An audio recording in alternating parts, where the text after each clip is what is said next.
Hi everybody, Stefan Molyneux from Free Domain Radio. I hope you're doing well. Now, of course, a lot of people in the Trump campaign or in the Trump camp are hoping for a big media strike coming out of the Wikileaks Podesta email trove that is going to take out our campaign.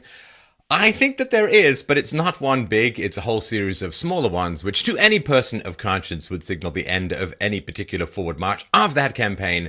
But it is not like an Arizona crater style, it's more like water wears away the stone. There is a drip, drip, drip. But for some of this stuff, it is truly jaw-dropping, which we'll dive into right now. So for those who don't know, and there's probably very few of you, but who knows who's going to be watching this. Hello, space aliens. Please don't use too big a probe. WikiLeaks has begun releasing emails from the Clinton campaign chairman, John Podesta, who has been in politics for 5 decades. To which one can only say, oh, it burns. So it provides a very interesting look into the Hillary Clinton campaign and raises some interesting and hair-raising questions. Now, in an attempt to deflect criticism regarding what's in these actual leaked emails, the Clinton campaign has promoted the baseless claim that Russia and Vladimir Putin are behind the leaks and working to sabotage Clinton's campaign. Apparently, they'd rather work with Donald Trump. Now, given that Clinton keeps wanting to talk about starting a war with Russia for cyber-terrorism, a hot war for a typing war, it seems I can understand why, but there's no evidence. Just please know, there's no evidence that Russia is doing all of this stuff. So Clinton campaign chairman John Podesta, who currently has all his dangling participles floating in the wind, he said, "I've been involved in politics for nearly 5 decades. This definitely is the first campaign that I've been involved with in which I've had to tangle with Russian intelligence agencies who seem to be doing everything that they can on behalf of our opponent." WikiLeaks has published quite a bit of information which Russia has really disliked over the years, and they have had a 10-year record of never releasing false or fake documents or information. When information, of course, benefits the Clintons or somebody on the left, it's called a leak. They're whistleblowers. It's exposing corruption. If it hurts someone on the left, it's a hack by foreign governments with nefarious impulses, and they probably taunt bears in circuses and everything. See, that framing is really, really important.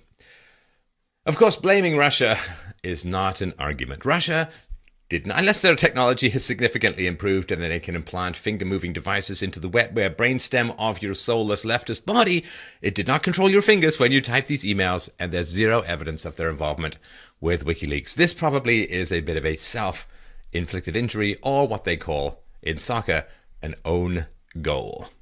So, let's start with the biggie. Saudi Arabia funding ISIS.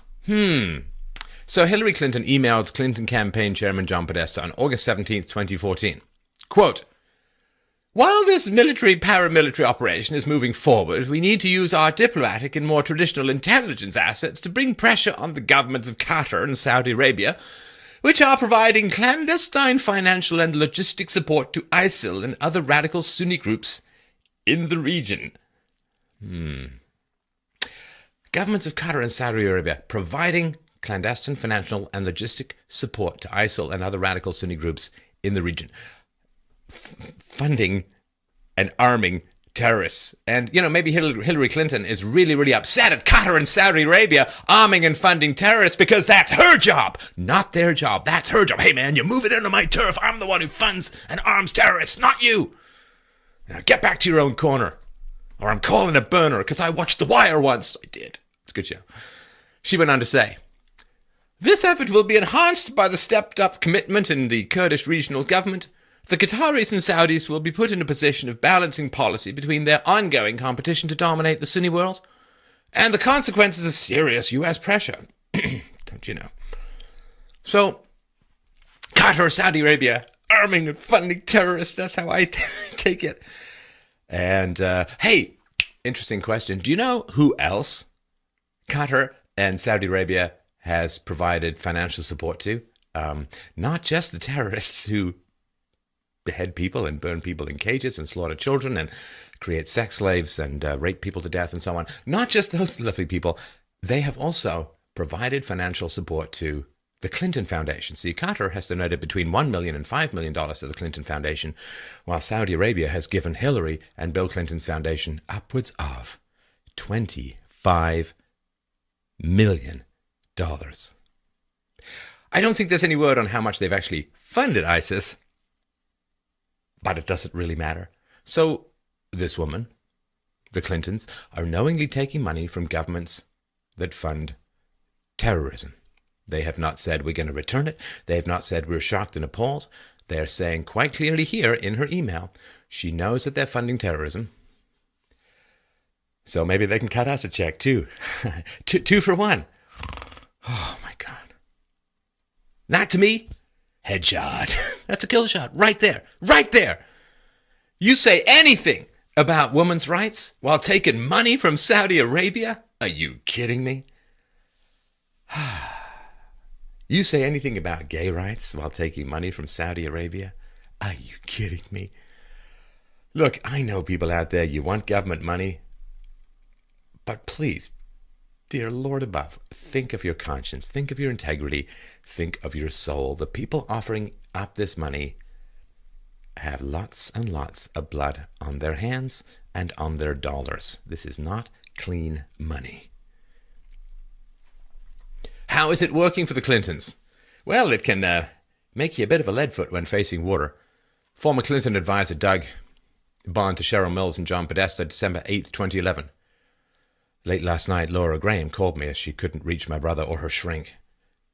She was on Staten Island in her car, parked a few feet from the water's edge with her foot on the gas pedal and the car in park. She called me to tell me the stress of all of this office crap with WJC and CVC, that's Bill Clinton, I assume, and Chelsea Clinton, as well as that of her family, had driven her to the edge and she couldn't take it anymore. I spent a while on the phone with her, preventing her from doing that, as I have a few times in the past few months, and was able to reach Roger and her shrink. Bruce said the stress of specifically the office had caused his very serious health issues, as you both know. But I'm sure Chelsea is more concerned with a mostly false story in the distinguished New York Post about MF Global and Teneo, not her role in what happened to Laura/Bruce, what she is doing to the organization, or the several of stories that have appeared in the New York Post about her father and a multitude of women over the years. So apparently this woman suicidal, face in the water, foot on the gas pedal, ready to drive in and end it all. So either she was sane and was driven suicidal by working in this environment, or she was crazy to begin with, but they hired her anyway. There's no fork in the road there that leads to any kind of good place. Bill Clinton's history. Hey, I wonder if that's going to be a problem. Journalist Brent Budowski's John Podesta, January 1st, 2016. Quote, I had a multi-email exchange with someone in the media this morning, a name you would know, who was telling me that there are people close to the Clintons who say Bill's sex life could be damaging to her. I responded that I totally disagree with that Bill's presidency and his personal appeal are huge assets, and that I do not believe people who are the closest to the Clintons believe what this person in the media is hearing from somebody. Now, okay, I mean, there's a lot to be said about this, and you can check out my interview with Roger Stone and read his book, The Clintons' War on Women. It's not his sex life that is the problem. Saying that Bill Clinton's sex life is the problem is like saying that a bank robber has a job. No, it's not his sex life. It's not affairs. It's not the fact that he inserted a cigar into Monica Lewinsky's vagina and then smoked it. It's not that he exploited his power as the president to use a lowly intern as his own geisha/handkerchief for wiping himself off. It's not the sex life. It's not the voluntary stuff is gross enough. It's the fact that he's been accused of rape and abuse and harassment. It's not a sex life. And what's interesting here, so of course we reframe it as a sex life, but there's no moral horror here. Could be damaging to her. That's really the only thing. And here's the thing too. I mean, this is sort of a by the by. I just dropped this in, but the choice to focus on Donald Trump saying the word pussy 11 years ago really opens the floodgates. I mean, what a terrible move. What a terrible move to make. You know, if the rumors are true that it came out of Republicans, unbelievably gross. We'll get to that another time. But the comedian who was just joking about Bill Clinton, Bill Cosby. Sorry, my Bill C's getting mixed up here. The comedian, Hannibal Buress, I think his name was just making jokes about Bill Cosby being a rapist, and that's changed everything. You know, his new show was canceled. He's now in, endless legal limbo and so on. So Hillary Clinton deciding to run brings all of Bill Clinton's past allegations of sexual abuse and rape to the forefront. And then, with Donald Trump, of all people, who, punches back harder than he's punched at, this was going to bring this to the forefront. His whole legacy, his reputation, everything, perhaps even his freedom, might be compromised by her ambition and her desire to sling whatever self-detonating mud she can at Donald Trump and saying, well, it's really terrible that he used the word pussy. And that opens the whole floodgates to Bill Clinton's history. It's not his sex life. I mean, that's gross enough, even if we just look at all the consensual stuff. It's the abuses. That is the problem. Journalists went on to say, I never asked journalists about their sources. I know you would be among them. I also know that for some times there were people purportedly close to the Clintons pushing the line that the less Bill Clinton, the better, which again, I have always strongly disagreed with and still do. My point in this note is that whoever is peddling this crap from somewhere within the Clinton camp is having the effect of encouraging the media to give the issue more prominence. They are hurting both Clintons. I always stay out of interest stuff like this. Both Clintons would be well advised to advise the people in their orbit to shut the hell up about this. Even if I thought Bill Clinton was a liability, I would never in a million years write it or say it to the media, but I think he is a huge asset, and I also think some of the people they pay do not perform a service to them. So again, this is all kind of, in my opinion, it's all just calculations. No moral issues here. Was he wrong in these reported abuses? For sure, he settled the lawsuit with Paula Jones for, $850,000 for sexual harassment. He was disbarred, prevented from practicing law for 5 years. He was impeached. I mean, there was a lot of stuff that went on. So it's just about, is it a liability, is it not, rather than are there any moral considerations to any of this? So let's get to the comments about the compliant citizenry. Now, some people have taken this to be purely negative. I'm going to argue it could be taken another way, which doesn't actually make it a whole lot better. But we'll get to that in a second. So former National Endowment for the Arts Chairman Bill Ivey, it's a clinging vine, to John Podesta on March 13, 2016. Quote, well, we all thought the big problem for our U.S. democracy was Citizens United, Koch brothers, big money in politics. Silly us. It turns out that money isn't all that important if you can conflate entertainment with the electoral process. Trump masters TV. TV, so-called news, picks up and repeats to death this opinionated blowhard and his harebrained ideas. Free-floating discontent attaches to a seeming strongman, and we're off and running. JFK Jr. would be delighted by all of this as his George magazine saw celebrity politics coming. The magazine struggled as it was ahead of its time, but now looks prescient. George, of course, played the development pretty lightly, basically for charm and gossip like People. But what we are dealing with now is dead serious. How does this get handled in the general? No, just so for those who are young, JFK Jr., a famous picture of him saluting his father's body, was a very good-looking guy who flunked the bar several times. The hunk flunks! And he died in a plane crash some years back. And he had a magazine called George, which didn't do very well, and they're just talking about this. You see, for the left, it's interesting, just a little sidebar here. But for the left, you see, celebrities are really, really terrible if they're on the right and popular. As you may have noticed, the left uses celebrities all the time. That's right. That's right. I am looking at you, Robert De Niro. Can't enjoy your movies anymore. And they got all these celebrities out there, the celebrity dinners. You always know which celebrities are for the left. And so they love celebrities unless the celebrities are on the right, in which case, it's so classé, so gosh, I can't even believe it.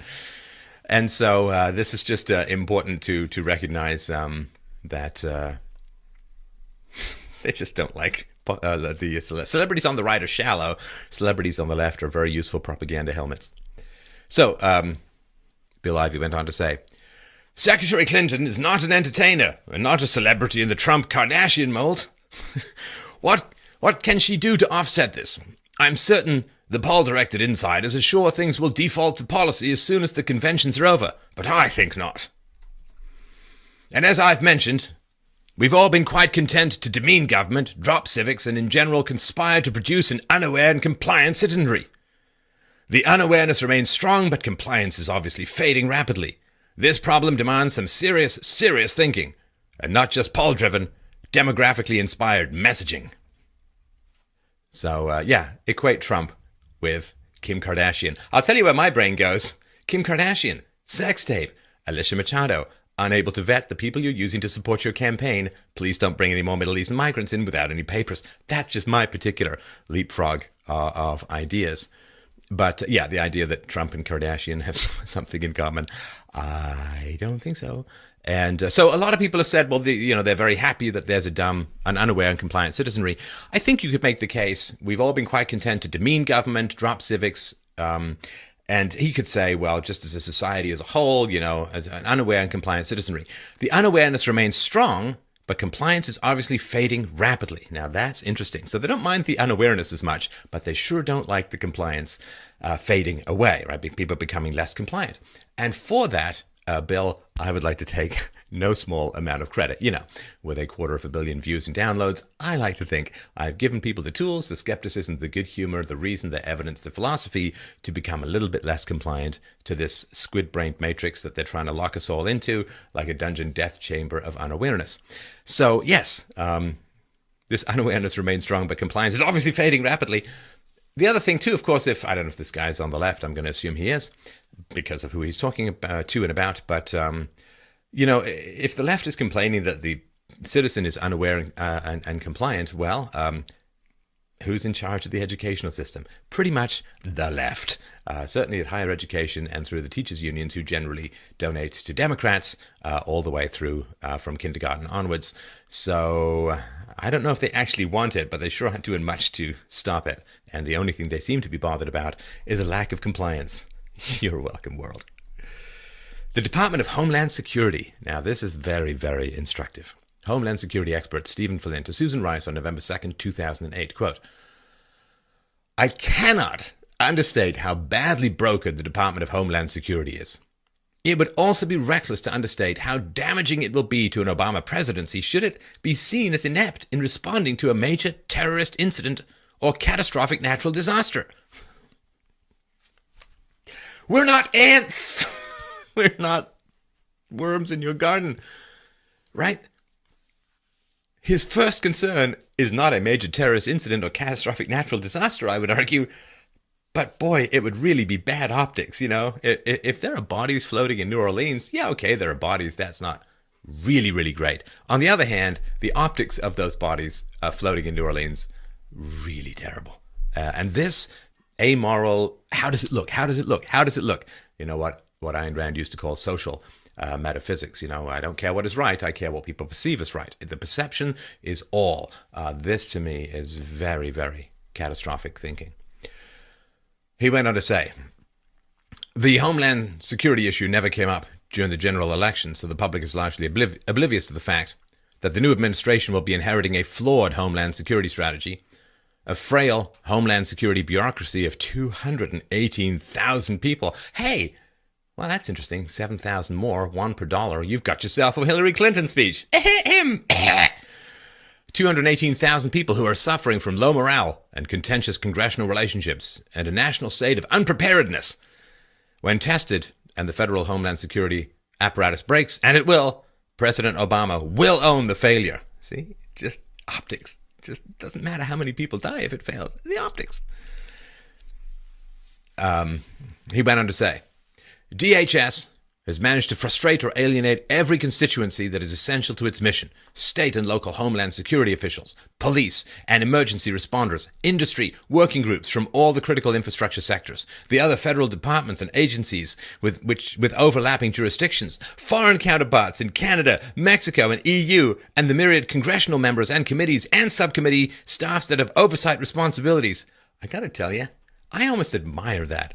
I mean, the fact that you can frustrate or alienate every single person and group that you come in contact with, domestically at every layer of government, overseas. Jellyfish hate them. The pterodactyls are coming back to life to squawk and regurgitate ancient prehistoric vomit under their heads. They've managed to upset every space aliens have targeted just this place alone. The galaxy is offended. That is a special kind of talent, to just be so abrasive that there's absolutely no one on the planet you've come in contact with who likes you. Good job. I'm sure everyone feels more secure. He finished off by saying, all of DHS's major acquisition programs are plagued by technical problems, cost overruns, and missed deadlines that will require immediate managerial attention. So, again, I don't know what the full context of all these emails is, but just from this stuff, it's like, there's a huge problem. We really don't want that problem to attach to us and make us look bad. I think there may be more to it than that. And again, all these people who are in the government, who see how the government doesn't work, who want more government. You know, this is a government department that's really, really terrible. Everybody hates it and it can't do a terrible job and people are probably going to get killed because it's so bad. So let's have the government take over healthcare. How does this work in people's brains? I don't know. I can't figure it out. Susan Rice replies, obviously this raises a range of concerns about Steve and the possibility that this will leak, among others. So the leak is the problem, apparently, not the fact that there's this incredibly dysfunctional, massive government apparatus. Conservative Catholicism apparently was in the target, and there's always been a bit of a suspicion that people on the left are fairly contemptuous of organized religion, because it's a competitor to the state. Senior fellow at American Progress, John Halpin, emailed a message titled, quote, Conservative Catholicism, end quote, to John Podesta and Jennifer Palmieri on April 11th, 2011.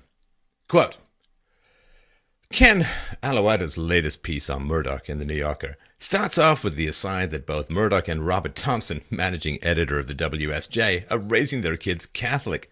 Friggin' Murdoch baptized his kids in Jordan, where John the Baptist baptized Jesus. Many of the most powerful elements of the conservative movement are all Catholic, many converts, from the SC and think tanks to the media and social groups. It's an amazing bastardization of the faith. They must be attracted to the systemic thought and severely backwards gender relations, and must be totally unaware of Christian democracy. See, just to break scene, break character. John seems to be really, really concerned about severely backwards gender relations. But I don't know what his stance is, but I know what the left stance is in general. What do the Democrats think about bringing lots of people in from the Middle East? Hey, how are gender relations in the Middle East? Would you characterize them as severely backwards compared to, say, conservative Catholicism? I wonder. I wonder. Clinton Communications Director Jennifer Palmieri responded, quote, well, I imagine they think it is the most socially acceptable politically conservative religion. Their rich friends wouldn't understand if they became evangelicals. John Halpin responded, excellent point. They can throw around Thomistic thought and subsidiarity and sound sophisticated because no one knows what the hell they're talking about.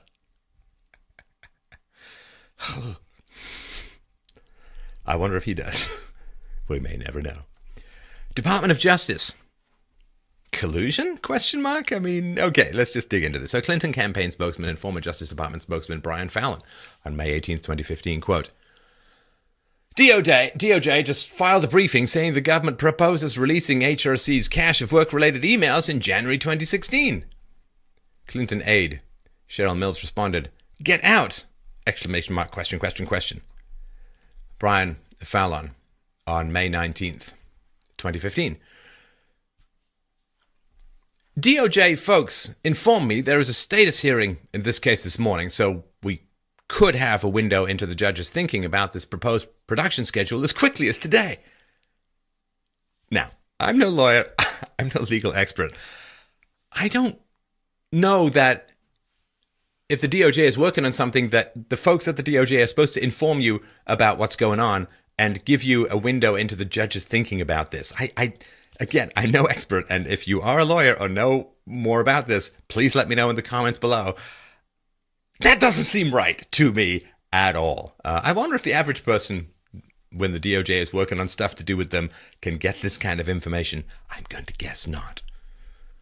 So according to Trump campaign spokesman Jason Miller, quote, "The email shows a level of collusion which calls into question the entire investigation into her private server. The Department of Justice must release all communications with the Clinton campaign and her allies as soon as possible in order to definitively prove their investigation was completely above board." Yeah. I will not be holding my breath for that one. Republican National Committee Chairman Reince Priebus said, "Emails showing the Department of Justice was giving Hillary Clinton's campaign inside information about an ongoing investigation into her email server is deeply disturbing and raises even more questions about Bill Clinton's tarmac meeting with Attorney General Loretta Lynch. Instead of facing consequences for her actions like others have, she's been protected at every turn by the Obama administration so she can continue the failed policies of the last 8 years." Email server legality. So, I don't know, this is like watching a naive child wander into a propeller blade, but former LinkedIn General Counsel Erica Rottenberg email to Clinton Chief Technology Officer Stephanie Hannon and Clinton Senior Policy Advisor Ann O'Leary, June 21st, 2015. Quote, "Okay, one thing to use personal email, but why the twisted truth, not my words, on why, with the two problematic areas being A, emails to Bill when they were to Bill's staff, and B, I only used one device, BB, BlackBerry I assume, when 2 weeks earlier it was an iPhone, BB, and iPad. As Anne and I discussed, hopefully that's a timing issue, and whilst in state she only used one." Smiley face. Boy, nothing says professionalism like an emoticon. She went on to say, "For my question, it's basically some variation of, not quite phrased right yet. I know when I talk to my friends who are attorneys, and we are all struggling with what happened to the emails and aren't satisfied with answers to date. While we all know of the occasional use of personal email addresses for business, none of my friends' circle can understand how it was viewed as okay, secure, appropriate to use a private server for secure documents, and why, further, Hillary took it upon herself to review them and delete documents without providing anyone outside her circle a chance to weigh in. It smacks of acting above the law, and it smacks of the type of thing I've either gotten discovery sanctions for, fired people for, etc." Yeah, it does. It does smack of that, Erica, doesn't it? What can I tell you? It smacks hard of that. It smacks so hard as a forefinger and a thumb imprint on the cheek of the planet. Let's talk about this subpoena. So March 14th, 2015. Quote, "The Select Committee on Benghazi today issued subpoenas for all communications of former Secretary of State Hillary Clinton related to Libya and to the State Department for other individuals who have information pertinent to the investigation. The committee also has issued preservation letters to Internet firms informing them of their legal obligation to protect all relevant documents." So March 4th, 2015. Well, that's quite a long time ago now. Clinton aide Philip Bryant to Cheryl Mills. "Should just tweet, 'No need for this. Happy for you to have what I gave state. If they can't, I will. Bring a dolly.'" Cheryl Mills replied, "Seriously?" He said back to her, "Not as flippantly and maybe just from Nick's mouth, but rather than going around and around on how to release the 55K, let's just be for what's happening and use this as the excuse. Because we can say, even if state has equities, not providing them would put her in legal jeopardy. Or we say, happy for them to have it, happy for the public to read them as soon as state is comfortable. But let's somehow take advantage of this." Cheryl Mills to Philip Rines and other Clinton associates. Can we implement this in the next hour? Clinton campaign manager Robbie Mook to Cheryl Mills. "Just for clarity, this House subpoena is just for Libya, right? We were discussing releasing everything, no?" Cheryl Mills to Robbie Mook. "Right to both." On March 4th, 2015 at 8:35 p.m., Hillary Clinton tweeted, "I want the public to see my email. I asked state to release them. They said they will review them for release as soon as possible. I'll let you mull around that particular runaround and how his suggestions ended up floating up to her statement. Bernie Sanders, still feeling the DNC burn. So Clinton campaign research director Tony Karg sent an email to many Clinton associates titled, "Please review Sanders hits" on October 28, 2015. Quote, "Attached are some hits that could either be written or deployed during the next debate on Sanders. Note, these do not include the college and $20 trillion cost of his plan, since policy is working on them. Per HRC's, it's Hillary Clinton's request, we are doing a deeper dive on Sanders' agriculture record to see if there was anything that could be problematic to Iowa." Writer Brent Budowski sent an email titled "Bernie, Elizabeth, and de Blasio" to John Podesta on March 13, 2016. Quote, "Beyond this, Hillary should stop attacking Bernie, especially when she says things that are untrue, which candidly she does often. I am one of the people with credibility to suggest Bernie people support her in November, and she and Benenson and others have no idea of the damage she does to herself with these attacks, which she does not gain by making." So, inside they're saying, yeah, she's saying things that are not true, and she does a lot of that. Does she have any particular moral problem? No. It's not good strategy. I guess if it is good strategy, it's fine, but it's not good strategy, and so she shouldn't do it. He went on to say, "Instead, the smart move would be to look for issues where she can dovetail with Bernie. One I am definitely going to suggest would be to take his proposal for a free public college education paid for by a transaction tax on Wall Street speculation and add one new dimension, that to receive this benefit, young people should devote 1 year to some form of community or public service. There is no reason why Hillary cannot not support this." That's a lot of negatives. So, what is that? Just hijack Bernie's position? Just come up with positions to attract Bernie's people, and so on? And what, a year? Community or public service? Are you kidding me? So the government takes money from taxpayers by force, uses it to fund education, and in return, people work for the government for free. Yeah, that's a pretty good deal. I guess I can run a farm if I'm a bank robber and pay people who work on my farm with money taken from a bank. Oh well, only amateurs rob banks. Real professionals run banks. There's much more theft in that. So Brent went on to say, "Right now I am petrified that Hillary is almost totally dependent on Republicans nominating Trump. She has huge endemic political weaknesses that she would be wise to rectify. Even a clown like Ted Cruz would be an even money bet to beat, and this scares the hell out of me." Sorry, it's tough with the voice. So, yeah, just take whatever positions you can to help attack Sanders and adopt his positions, and throw in 1 year of having to work for the government. Sure. Why not? It's not like that would be bad for the economy, taking people out of college when they're just out of college and having to work on useless government crap rather than being productive in the economy. Yeah, that's how you spell recovery, S-L-A-V. Anyway, Joe Biden. This is sad. This is very sad. So Vice President Joe Biden's son, Beau Biden, died after a battle with brain cancer on May 30th, 2015. He was only 46 years old, and that's just a great tragedy. Now, Biden, of course, went back and forth on whether to run for president of the United States, but ultimately decided against it, saying that his heart and head wouldn't be in it due to grieving, obviously, his son's death. But maybe that wasn't the real reason. Former Joe Biden Chief of Staff Ron Klain to John Podesta on October 14th, 2015. "Thanks for inviting me into the campaign and for sticking with me during the Biden anxiety. You are a great friend and a great teacher. It's been a little hard for me to play such a role in the Biden demise, and I'm definitely dead to them. But I'm glad to be on Team HRC and glad that she had a great debate last night. Thanks, John." So this is a little bit of tea leaf reading, but look at this, the Biden anxiety. Something was going on that was making Biden anxious. He says, "It's been a little hard for me to play such a role in the Biden demise." What role would his chief of staff play in the Biden demise? Hard on him.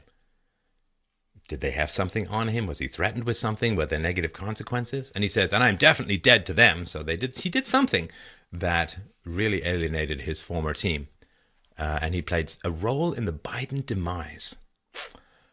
We'll probably never know, but you ever go to those restaurants where you're like, oh, the food looks good, but a bit of a funny smell? Well, that's my experience with that paragraph. Hillary Clinton in August 2015. Vice President Biden is a friend of mine. He and I were colleagues in the Senate. I worked with him as First Lady. I worked with him in President Obama's first term. And I have a great deal of admiration and respect for him. I think he has to make what is a very difficult decision for himself and his family. And he should have the space and opportunity to decide what he wants to do. It's been really hard for me to play such a role in the Biden demise. And I'm definitely dead to them.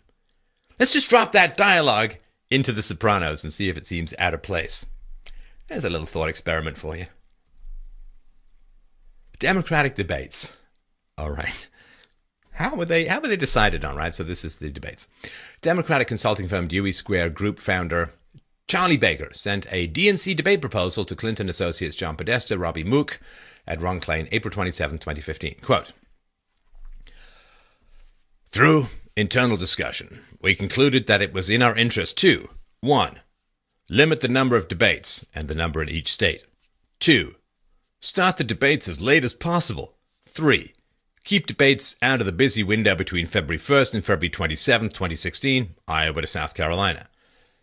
4. Create a schedule that would allow the later debates to be cancelled if the race is for practical purposes over. 5. Encourage an emphasis on local issues and local media participants in the debate formats. And 6. Ensure a format that provides equal time for all candidates and does not give the moderator any discretion to focus on one candidate.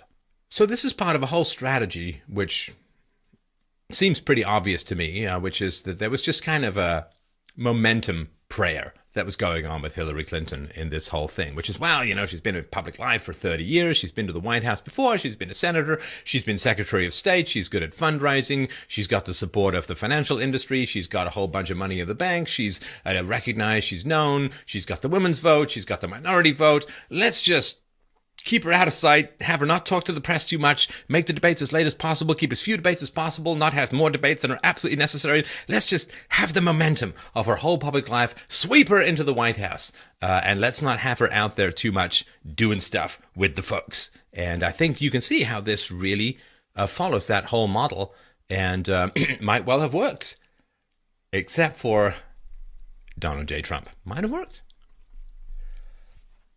How Team Clinton feels about Trump. Remember, we're talking about people on the left, so it's not about what they think, it's how they feel that matters. Let's find out. New York Times political correspondent Patrick Healy to Bill Clinton press secretary Angel Urena and Bill Clinton chief of staff Tina Flournoy on February 29, 2016. Quote, we're told that President Clinton, like Mrs. Clinton and some other Dems, thinks that Trump would be a formidable opponent in the general election, and the Dems are in a form of denial if they dismiss Trump as a joke who would be easily defeated in November. President Clinton, like others, thinks that Trump has his finger on the pulse of the electorate's mood, and that only a well-financed, concerted campaign portrayed him as dangerous and bigoted will win what both Clintons believe will be a close November election. We're told that President Clinton, like Mrs. Clinton and many other Dems, thinks the single greatest weapon against Trump is Trump's own instinct to make outrageous, divisive, even hateful comments that can come across as unpresidential. He, Mrs. Clinton, and the campaign all agree that they will need to seize on opportunities to paint Trump as extremist and recklessly impulsive. So you see everything that's been going on since last summer. Now, this, of course, was written in February, but I'm sure that the ideas were there before. Everything that's been going on is all part of this strategy. Not an argument, don't have an analysis about the actual pluses and minuses, the numbers or anything like that. Like Trump was saying, well, we can help 12 times as many refugees by keeping them in the Middle East and having them settle there than bringing them up. Nobody ever rebuts that. Nobody ever talks about it. Nobody ever deals with it. It's just, he's scary. He's dangerous. And then Hillary Clinton has the nerve to say, my friend, Michelle Obama, who in 2008 said Hillary was unfit to be anywhere near the White House, my friend said, well, when they take the low road, you take the high road. Oh, passive-aggressive, hair-gelled monster. Because they're not taking the high road. I mean, just he's scary, he's dangerous. And how, outrageous, divisive, even hateful comments like, I don't know, half of Trump's supporters are a basket of deplorables that are irredeemable, sexist, racist, homophobic, Islamophobic, horrible human beings. Yeah, because that's what people on the left do. Whatever the left accuses you as a good person of doing is what they're doing. It is not an accusation against you. It's a confession of their approach. Gross. The Wikileaks scandal. So President and CEO of the Center for American Progress, near attendant to John Podesta, January 16, 2016. Maybe David Brock actually is a Republican plant. Hard to think of anything more counterproductive than demanding Bernie's medical records. Interesting. Very, very interesting. So, why would it be so massively counterproductive to demand Bernie's medical records? Well, of course, if he produces them, as I'm sure he would have, or maybe he did, I don't know. But the natural boomerang question then would be, okay, I've produced my medical records. Let's see yours, Hillary. And what do they know that it's hard to think of anything more counterproductive. Mud wrestling, releasing fiery bats at a Bernie Sanders rally. Nothing is more counterproductive than demanding Bernie's medical records because of the inevitable result that Hillary would have to produce hers. I wonder what they know that we may never know. Lobbyist Eric Mullen emailed John Podesta a message titled Bob Glennon on July 15th, 2015. Won't stop assuring Senators Brown and Heitkamp at dinner now that HRC has personally told Tim Kaine he's the vice president. A little unseemly. All right, so let's do a little bit of backstory. So Debbie Wasserman Schultz. So she was the co-chair of the 2008 presidential run that Hillary had. Of course, she lost the nomination to one B. Hussein Obama. So she wanted to lock down the nomination for the 2016, right, for this year's run. So Hillary was able to get Debbie in charge of the DNC. And hopefully, of course, I assume she was hoping to manipulate it from within. Now, to get this to work, they not just only had to get the existing DNC chair to resign, but also get them to recommend Debbie Wasserman Schultz for the position. Now, in order to get someone to step down, you have to offer them something that's better or more prestigious than being head of the Democratic Party. Now, Donna Brazile was in line to get the position, but she was just the interim chair after the previous head left. She served only a month. The previous chair of the DNC prior to Debbie Wasserman Schultz was Tim Kaine. So you've got to offer them something better in order to have them step down so that you can get your person in and manipulate the DNC, as we've seen with its blatant favoritism of Hillary Clinton and bias against Bernie Sanders, that this is probably what went on as the quid pro quo under the table. We'll, of course, never know, but that would be my guess. The Daily Caller said, staff at the Boston Globe worked with Hillary Clinton's presidential campaign to maximize her presence during her primary race against Senator Bernie Sanders' new email show. The Globe's op-ed editor Marjorie Pritchard to John Podesta on July 16, 2015. Just wondering if we are still on for that piece. Brian said last week it was ready and just needed approval. It would be good to get it in on Tuesday when she's in New Hampshire. That would give her big presence on Tuesday with the piece and on Wednesday with the news story. Please let me know. So that's a reporter or an op-ed editor working with the campaign to coordinate stories to help Hillary Clinton. Once more, I'd really like to thank the mainstream media for helping so many discontented and alienated people who are tired of not being informed but rather manipulated, coming to this channel and to other great channels on the internet for crazy little things called facts. More media collusion. Clinton director of speechwriting Dan Schwerin, I'm already my glasses. Schwerin sent an email called "Tax Hit for Chris Hayes" to many Clinton associates on January 11th, 2016. HRC is going to call into Chris Hayes' show this afternoon to do her tax hit. How does this look to you guys? The email contained a practically word-for-word breakdown of what Hillary Clinton would read on MSNBC's All In with Chris Hayes, including stand-in prompts for Hayes' questions, raising significant concerns about objectivity and collusion. So this is like a phone interview, so she could sit there and read a script and she wouldn't show on camera. It's just a phone interview.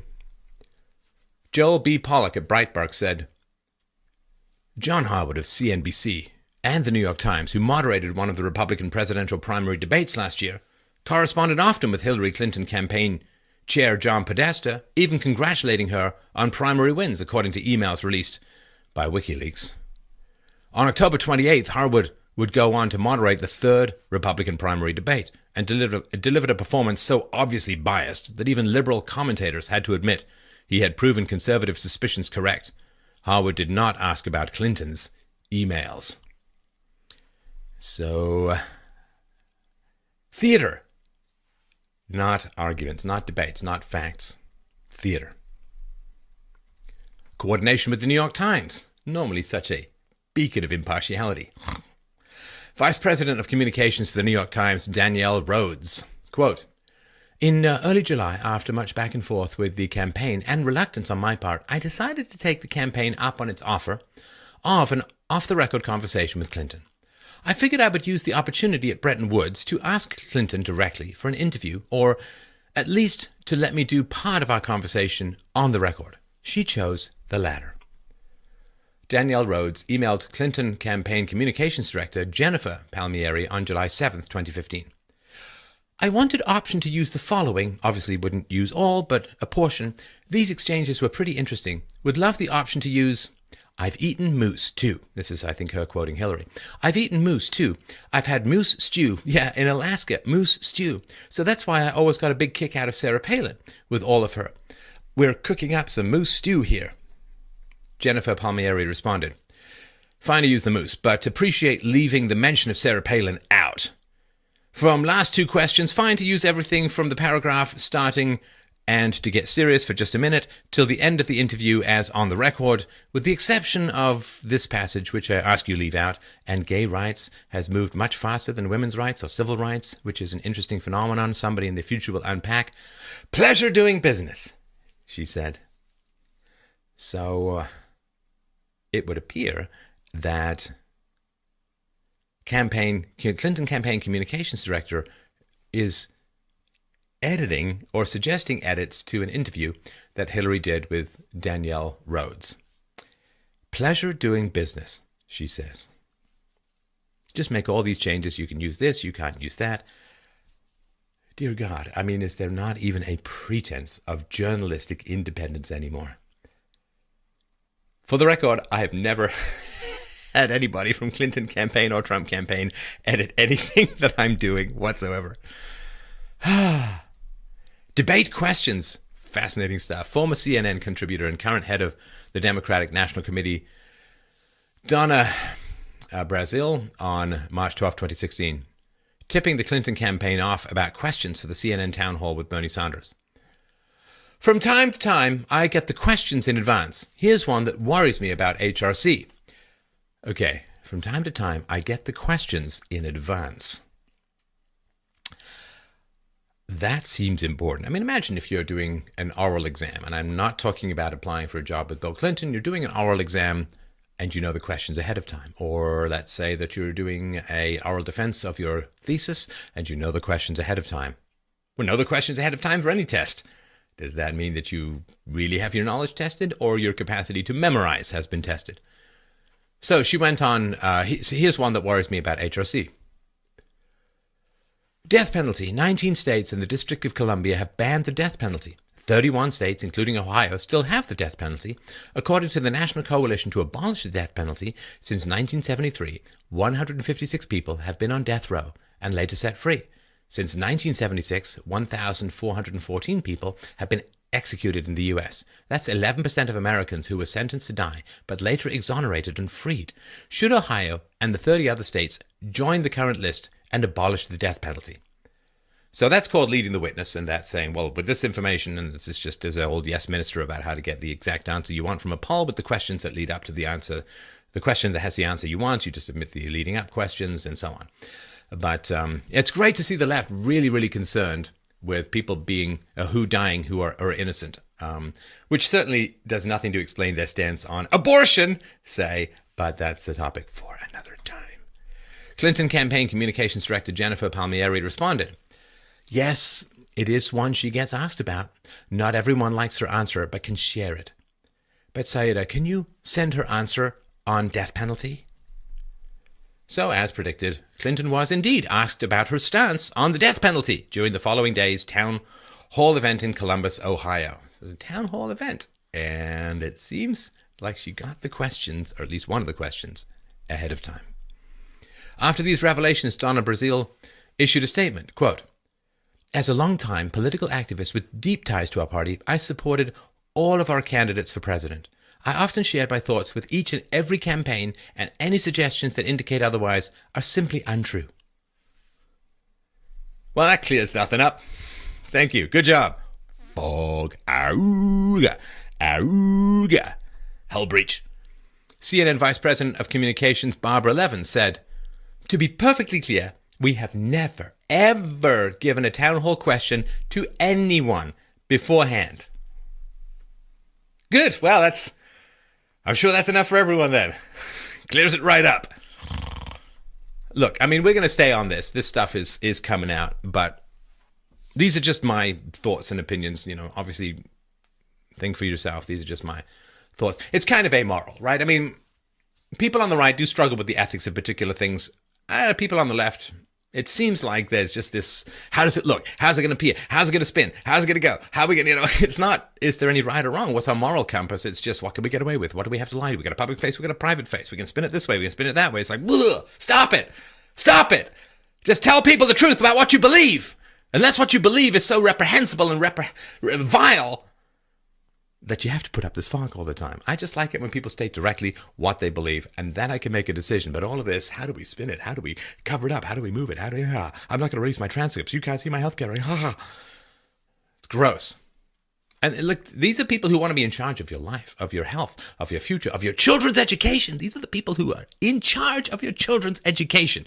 And we wonder why people are coming out with barely any ability to read, to write, to think, to process emotional difficulties, to process opposition. This is why we've got these hysterical snowflakes, the cry bullies who curl themselves into a fetal ball while calling in fascistic airstrikes on those who oppose them or upset them. I mean, this is horrifying stuff. These are the people who want to be in charge of you.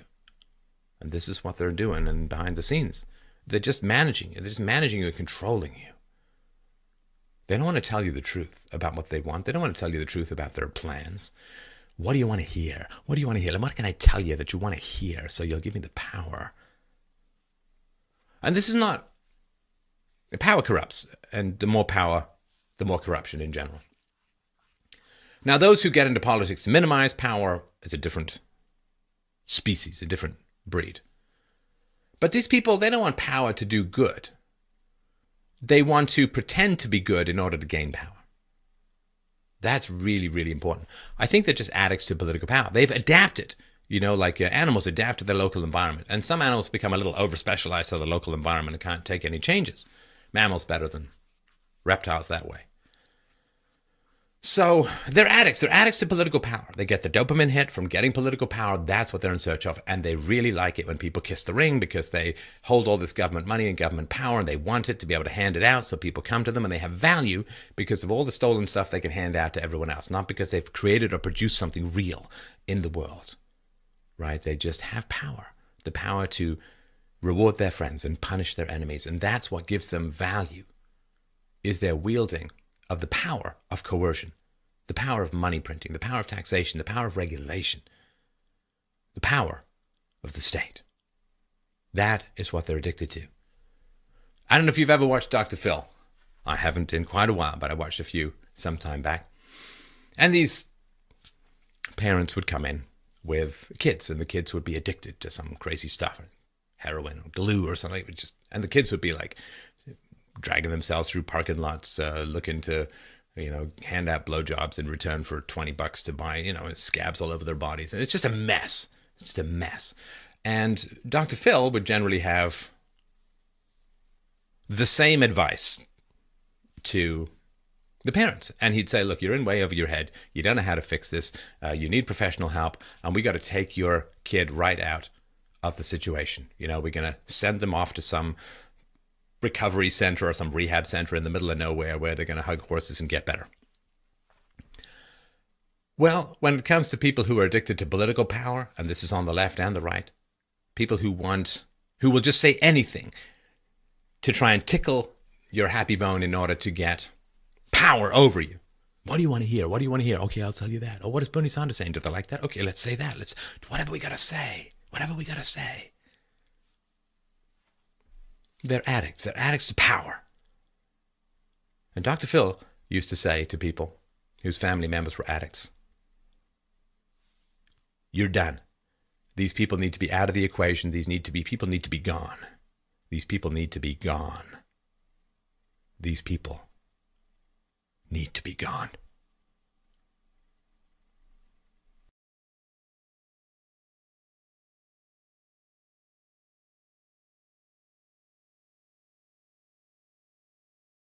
Saudi Arabia? Are you kidding me? You say anything about gay rights while taking money from Saudi Arabia? Are you kidding me? Look, I know people out there, you want government money, but please, dear Lord above, think of your conscience, think of your integrity, think of your soul. The people offering up this money have lots and lots of blood on their hands and on their dollars. This is not clean money. How is it working for the Clintons? Well, it can make you a bit of a leadfoot when facing water.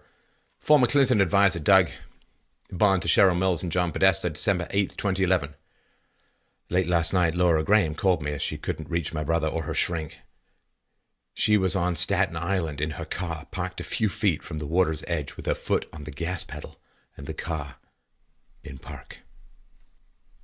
She called me to tell me the stress of all of this office crap with WJC and CVC, that's Bill Clinton, I assume, and Chelsea Clinton, as well as that of her family, had driven her to the edge and she couldn't take it anymore. I spent a while on the phone with her, preventing her from doing that, as I have a few times in the past few months, and was able to reach Roger and her shrink. Bruce said the stress of specifically the office had caused his very serious health issues, as you both know. Typing war, it seems... I can understand why, but there's no evidence. Just please know, there's no evidence that Russia is doing all of this stuff. So Clinton campaign chairman John Podesta, who currently has all his dangling participles floating in the wind, he said, I've been involved in politics for nearly 5 decades. This definitely is the first campaign that I've been involved with in which I've had to tangle with Russian intelligence agencies who seem to be doing everything that they can on behalf of our opponent. Wikileaks has published quite a bit of information which Russia has really disliked over the years, and they have had a 10-year record of never releasing false or fake documents or information. When information, of course, benefits the Clintons or somebody on the left, it's called a leak. They're whistleblowers. It's exposing corruption. If it hurts someone on the left, it's a hack by foreign governments with nefarious impulses, and they probably taunt bears in circuses and everything. See, that framing is really, really important. Of course, blaming Russia is not an argument. Russia didn't, unless their technology has significantly improved and then they can implant finger-moving devices into the wetware brainstem of your soulless leftist body, it did not control your fingers when you type these emails, and there's zero evidence of their involvement with WikiLeaks. This probably is a bit of a self-inflicted injury. Hi everybody, it's Stefan Molyneux from Freedom Main Radio. I hope you're doing well. Now, of course, a lot of people in the Trump campaign or in the Trump camp are hoping for a big media strike coming out of the Wikileaks Podesta email trove that is going to take out our campaign. I think that there is, but it's not one big, it's a whole series of smaller ones, which to any person of conscience would signal the end of any particular forward march of that campaign. But it is not like an Arizona crater style, it's more like water wears away the stone. There is a drip, drip, drip. But for some of this stuff, it is truly jaw-dropping, which we'll dive into right now. So for those who don't know, and there's probably very few of you, but who knows who's going to be watching this. Hello, space aliens. Please don't use too big a probe. Wikileaks has begun releasing emails from the Clinton campaign chairman, John Podesta, who has been in politics for 5 decades, to which one can only say, oh, it burns. So it provides a very interesting look into the Hillary Clinton campaign and raises some interesting and hair-raising questions. Now, in an attempt to deflect criticism regarding what's in these actual leaked emails, the Clinton campaign has promoted the baseless claim that Russia and Vladimir Putin are behind the leaks and working to sabotage Clinton's campaign. Apparently, they'd rather work with Donald Trump. Now, given that Clinton keeps wanting to talk about starting a war with Russia for cyber-terrorism, a hot war for a Russia, don't you know? So, Qatar, Saudi Arabia, arming and funding terrorists. That's how I take it. And, hey, interesting question. Do you know who else Qatar and Saudi Arabia has provided financial support to? Not just the terrorists who behead people and burn people in cages and slaughter children and create sex slaves and rape people to death and so on. Not just those lovely people. They have also provided financial support to the Clinton Foundation. See, Qatar has donated between $1 million and $5 million to the Clinton Foundation, while Saudi Arabia has given Hillary and Bill Clinton's foundation upwards of $25 million. I don't think there's any word on how much they've actually funded ISIS, but it doesn't really matter. So this woman, the Clintons, are knowingly taking money from governments that fund terrorism. They have not said we're going to return it. They have not said we're shocked and appalled. They are saying quite clearly here in her email, she knows that they're funding terrorism. So maybe they can cut us a check too. two for one. Oh my God. That to me, headshot. That's a kill shot right there. Right there. You say anything about women's rights while taking money from, or what they call in soccer, an own goal. So, let's start with the biggie. Saudi Arabia funding ISIS. So Hillary Clinton emailed Clinton campaign chairman John Podesta on August 17th, 2014. Quote, while this paramilitary operation is moving forward, we need to use our diplomatic and more traditional intelligence assets to bring pressure on the governments of Qatar and Saudi Arabia, which are providing clandestine financial and logistic support to ISIL and other radical Sunni groups in the region.